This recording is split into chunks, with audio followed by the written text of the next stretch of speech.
તમારું સ્વાગત કરી છે. એ બધે મજામાં જ હશો, પણ જીટીયુ એક્ઝામ આવે છે તો ઘણા મિત્રો થોડાક ટેન્શનમાં આવી શકે છે. પણ એ ટેન્શન તમારું એક જ મિનિટમાં દૂર થઈ જશે. કેમ કે તમને એક જ ટેન્શન હોય કે સર જીટીયુ એક્ઝામ આવે છે તો પાસ થઈ જશે, ફેલ થઈ જશે. તો પાસ થવા માટે શું વાંચવું, કયું મટીરિયલ લેવું, એ ટુ ઝેડ બધી વસ્તુ તમને સમજાવવામાં આવશે. તો વિડીયો તમારે લાસ્ટ લગી જોવાનો છે. કાંઈ પણ ના સમજાય તો કોમેન્ટ બોક્સમાં પૂછવાનું રહેશે. હવે આપણે વાત કરીએ છીએ ઓટોમોબાઈલ સેમેસ્ટર 3માં અભ્યાસ કરતા ઘણા મિત્રો હતા એ બેકલોગ કેટીને કારણે ફેલ થયા હતા અને હાલમાં સેમ 4માં હશે પણ સેમ 3માં બેકલોગ કેટી આવી હતી તો એક્ઝામની સારી એવી તૈયારી કરી શક્યા. તો એના માટે બેસ્ટ વિડીયો છે. જે મિત્રોને ઓટોમોબાઈલ ડિઝાઇન ડ્રાફ્ટિંગ કરીને સબ્જેક્ટમાં હજી બેકલોગ છે અથવા તો કેટી છે તે મિત્રો માટે બેસ્ટ વિડીયો બનવા જઈ રહ્યો છે. ફ્રી ઓફમાં મટીરિયલ કઈ રીતે ડાઉનલોડ કરવું, કઈ રીતે બે ત્રણ વસ્તુની ધ્યાન રાખવી, તમે સારી રીતે પાસ નહીં પણ સારા માર્ક્સ ફ્રી ઓફમાં સ્કોર કરી શકશો. કાંઈ પણ વસ્તુનો ચાર્જ છે નહીં. તો વિડીયોને લાસ્ટ લગી જોવાનો છે.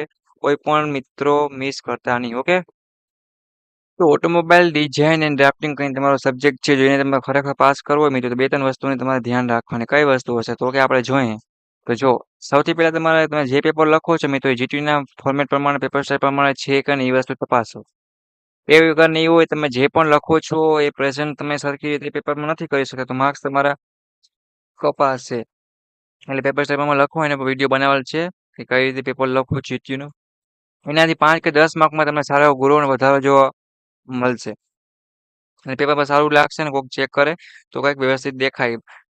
બીજા નંબર પોઈન્ટ એ આવશે કે ઘણા મિત્રો છે થિયરી સાચી લખી નાખતા હોય છે પણ આકૃતિ છે એ લખતા નથી કે પછી દોરતા નથી. એટલે એ વસ્તુ ખાસ ધ્યાન રાખો. આકૃતિ કમ્પલસરી ફરજિયાત બધા જ પ્રશ્નોમાં અથવા તો જેમાં આવતી હોય એમાં વધારે દોરવાનું રાખો.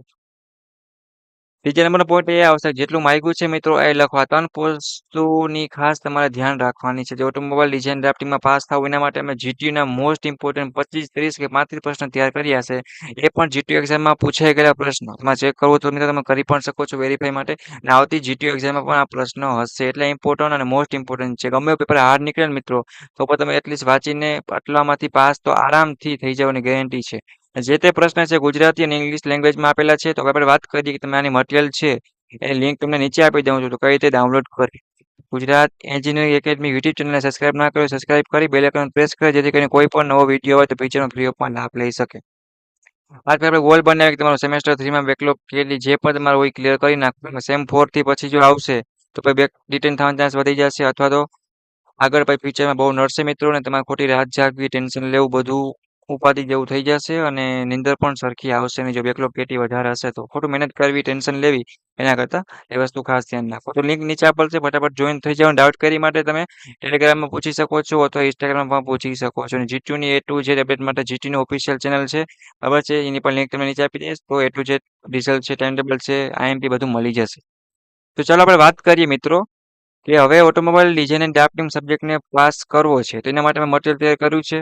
એની લિંક તમને નીચે આપેલી છે. તો હવે તમે એ ડાઉનલોડ કરવા જશો ત્યારે પાસવર્ડ માંગશે તો પાસવર્ડ વગર તમે ઓપન કરી શકશો નહીં. તો પાસવર્ડ હું ત્યાં બધા મેં તમને લખાવું છું મિત્રો. પાસવર્ડ તમારે લખી લેવાનો રહેશે. તો પાસવર્ડ છે તમારો કેપિટલમાં પહેલા એ પછી આવશે સ્મોલ CADEMY9 આ તમારો પાસવર્ડ છે મિત્રો. જ્યારે તમારે ઓટોમોબાઈલ ડિઝાઇન ડ્રાફ્ટિંગ કરીને સબ્જેક્ટ તમે ડાઉનલોડ કરશો એની પીડીએફ ત્યારે જોશે. એના વગર તમે ડાઉનલોડ કરી શકશો નહીં. પાસવર્ડનો યુઝ કરવાનો છે.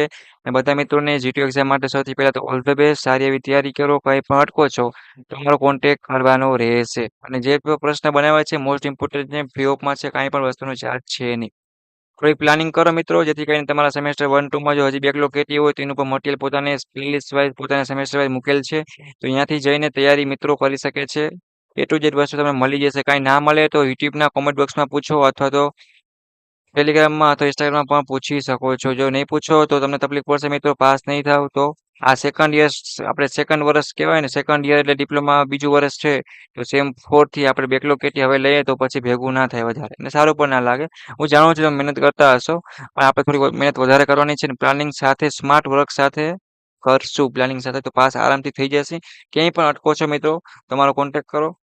તમે બીજું કંઈ ના સમજાય ડાઉટ કરી માટે તમારે એ ટુ ઝેડ વસ્તુ પૂછી લેવાની રહેશે.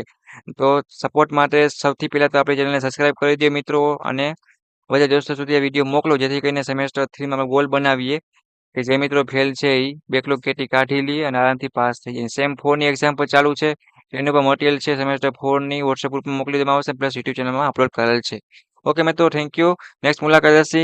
એક્ઝામ માટે ઓલ ધ બેસ્ટ. ટેન્શન વગર હેપી રહ્યો એન્જોય કરો અને મોજ સાથે વાંચો અને પાસ થઈ જાઓ. Okay bye bye.